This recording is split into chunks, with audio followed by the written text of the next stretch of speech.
MT-V4 এই বাইকগুলো যে ভিভিএ রকারটা থাকে না, তো হেডের কাজ করার পর অনেক মিস্ত্রি ভাই আমাকে ফোন করে, ভাই এটা কীভাবে লাগাবো, কী করব।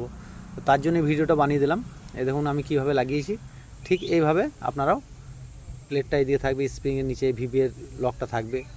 তো আগে আমি বসিয়ে নিচ্ছি রকারটা, ভিভিএ রকারটা বসিয়ে নিই। সাইড হয়ে গেছে একটু কাজ করতে করতে, তো এই যে বসে গেছে। এখন পিনটা ঢুকিয়ে নেব। রকারটা বসে গেছে আমার। এখন দেখুন যে মাপে আমি বসিয়েছি ঠিক এইভাবে আপনারা লাগাবেন।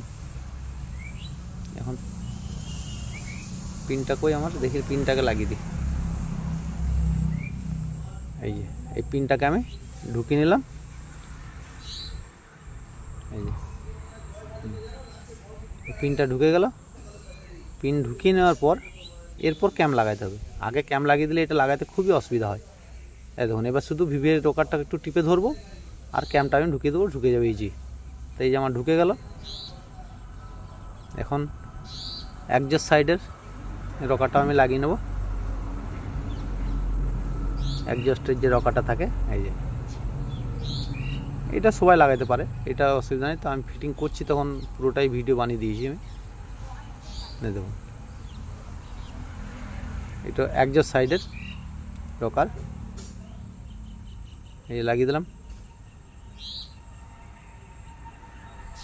এবার এখন এখানে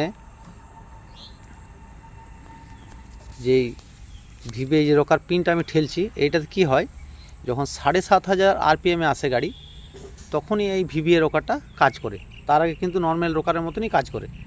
এই যে টিপছি, এই যে জয়েন্ট হচ্ছে এখানে, তো ওখানে 7,500 RPM হলে তখনই এটা কাজ করে। তো থ্যাংক ইউ।